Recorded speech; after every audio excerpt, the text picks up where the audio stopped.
সাদিয়া, একটা ঘটনা পরিষ্কার যে ত্রিপুরার গতকালকের যা পরিস্থিতি ছিল সেই পরিস্থিতির পরে একটা জিনিস আশা করা হয়েছিল যে ত্রিপুরার এই দূতাবাস সংক্রান্ত বা দূতাবাস সংলগ্ন যে এলাকা, এই এলাকায় হয়তো দ্বিতীয়বার কোন রকম বিক্ষোভ সমাবেশের কোনো অনুমতি দেবে না প্রশাসন। কিন্তু আজকে পরিস্থিতি কিন্তু আরো ভিন্ন খাতে বইছে। আজকে কিন্তু সকাল থেকে ইসকন পরিচালিত আরো একটি হিন্দু সংগঠন, তারা কিন্তু আবারও এই এই মুহূর্তে যে দূতাবাস, সেই দূতাবাসের উদ্দেশ্যে তারা মিছিল করে আসছে। কিছুক্ষণ পরে তারা ডেপুটেশন দেবে।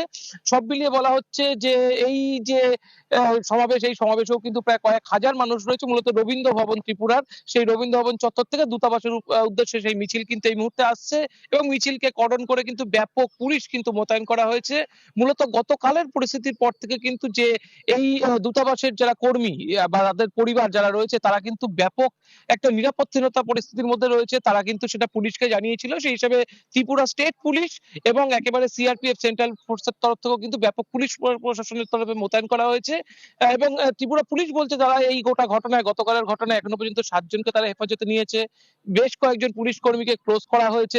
পুলিশের মধ্যে থেকে একটা ডিপার্টমেন্টাল একটা ইনকোয়ারি কমিটি গঠন করা হয়েছে যে গতকালে যেসব প্রায় ১৫০ জন পুলিশ কর্মী ছিল, একজন বিএসপি র‍্যাংকের পদমর্যাদার পুলিশ ছিল, তারপরেও কি করে এইরকম অনাকাঙ্ক্ষিত ঘটনা ঘটেছে। সব মিলিয়ে ত্রিপুরা পুলিশের মধ্যেও একটা যে একটা একটা তাদের মধ্যেও কি যে তাদের তারা যে ডিপার্টমেন্টাল ইনকোয়ারি সেটা তারা শুরু করেছে। তবে পুলিশের পক্ষ থেকে ব্যবস্থা নেওয়া হলেও সরকারের পক্ষ থেকে কিন্তু এই গোটা ঘটনাকে এই মুহূর্তে ধামাচাপা দেওয়ার যে কাজ সেটা কিন্তু তারা কিন্তু বেশ ভালোভাবেই করার চেষ্টা চালাচ্ছে। কেননা তারা বলছে যে তারা কিন্তু সমস্ত রকমের অ্যাকশন নিয়েছে। কিন্তু অ্যাকশন নিলেও সরকারি স্তরে বা প্রশাসনিক স্তরে এই এলাকা চত্বরে সমস্ত ধরনের বিক্ষোভ প্রদর্শন বন্ধের যে একটা পরিবেশ তৈরি করা, সেই পরিবেশ তৈরির দিকে কিন্তু কোন রকম নজর কিন্তু এখনো পর্যন্ত দেখা যায়নি। তবে হ্যাঁ, আজকে যেটা বলা হচ্ছে, আজকের যে মিছিলটি এই মুহূর্তে দূতাবাসের দিকে আসছে, সেটার থেকে কিন্তু প্রায় হয়তো কিছুক্ষণ আগেই হয়তো তাদের আটকে দেওয়া হবে এবং সেখান থেকে হয়তো বলা হচ্ছে প্রায় ৫০০ মিটার আগেই তাদের আজকে আটকে দেওয়া হবে এবং আজকে ত্রিপুরার এই দূতাবাস চত্বরের যে কটা প্রবেশ মুখ রয়েছে, সবকটা প্রবেশ মুখেই কিন্তু নিরাপত্তা জোরদার করা হয়েছে। তবে আরো কিছুক্ষণ দেখতে হবে যে আজকের এই মিছিল কতটুকু পুলিশ কি ধরনের ব্যবস্থা নেয়, সেদিকে কিন্তু আর কিছুক্ষণ আরো দেখতে হবে। সাদিয়া। শুভজিৎ, ধন্যবাদ আপনাকে। এবার আমরা চলে যাব পররাষ্ট্র মন্ত্রণালয়ে। সেখানে আছেন আমাদের সহকর্মী মোরশেদ হাসিব। হাসিব, বাংলাদেশের হাই কমিশনে হামলার ঘটনায় এখন পর্যন্ত বেশ কয়েকজনকে আটক এবং বরখাস্তের ঘটনা আমরা দেখলাম। আজকে বাংলাদেশের পক্ষ থেকে আসলে এই ইস্যুতে কিছু বলা হয়েছে কিনা?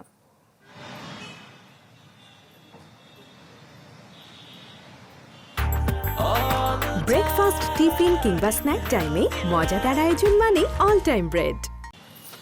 আমি যখন আপনার সাথে কথা বলছি তার মাত্র ঘন্টাখানেক আগে গতকালকে আগরতলায় বাংলাদেশের যে সহকারী হাই কমিশন ছিল সেখানকার যে অপ্রীতিকর ঘটনা ঘটেছে এবং এর আগে যখন বাংলাদেশের কোনো মিশনে সাউথ এশিয়াতে অর্থাৎ দক্ষিণ এশিয়াতে এই ধরনের ঘটনা ঘটেনি, সেরকম ঘটনার পরিপ্রেক্ষিতে দিল্লি ভারতীয় কর্তৃপক্ষ ৪ জন পুলিশকে শোকজ করেছে এবং ৭ জনকে আটক করেছে। তো এই ঘটনাটি ইতিমধ্যে পররাষ্ট্র মন্ত্রণালয় অর্থাৎ সেগুনবাগিচায় ঢাকায় তারা জানতে পেরেছে। হয়তোবা তারা কিছুক্ষণ পরে একটা আনুষ্ঠানিক রিয়াকশন দিতে পারে, কিন্তু গতকালকে যে ঘটনাটি ঘটেছে সেখানে বাংলাদেশের পক্ষ থেকে স্পষ্ট করে বলা হয়েছে যে পুলিশের উপস্থিতিতে ঘটনা ঘটেছে এবং বাংলাদেশের পক্ষ থেকে বলা হয়েছে গেট খুলে দেওয়া হয়েছিল। ফলে যারা আক্রমণ করেছে কিংবা যারা সহকারী হাইকমিশনে তোলপাড় ঘটিয়েছে তারা ভিতরে ঢুকতে পেরেছে এবং তারা যে ঘটনা ঘটেছে সেটা ঘটাতে পেরেছে। তো সেটার পরিপ্রেক্ষিতে বাংলাদেশের এরকম কড়া প্রতিবাদ জানানো হয়েছিল। সাধারণত বাংলাদেশের পক্ষ থেকে ফরেন মিনিস্ট্রি থেকে গত ১০-১৫ বছর এই ধরনের কোনো কড়া প্রতিবাদ, এত কড়া প্রতিবাদ দেওয়া হয়নি, কারণ বাংলাদেশের কোনো সহকারী হাইকমিশনে এই ধরনের ঘটনা ঘটেনি।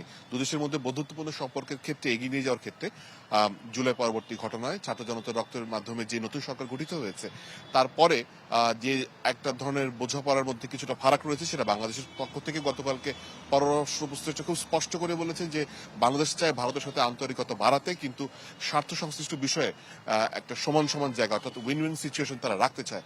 সেই জায়গাটা তিনি গতকালকে স্পষ্ট করে উল্লেখ করেছেন। এখন পর্যন্ত কোনো আনুষ্ঠানিক প্রতিক্রিয়া আসেনি। তারা হয়তো বা বিকেলবেলা কিছু বলবে। আমরা সাংবাদিকরা পররাষ্ট্র মন্ত্রণালয়ে অপেক্ষা করছি বাংলাদেশের পক্ষ থেকে রিয়াকশন জানার জন্য। হাসিব, আপনাকে ধন্যবাদ। পররাষ্ট্র মন্ত্রণালয় থেকে যোগ দিয়েছিলেন সহকর্মী মোরশেদ হাসিব।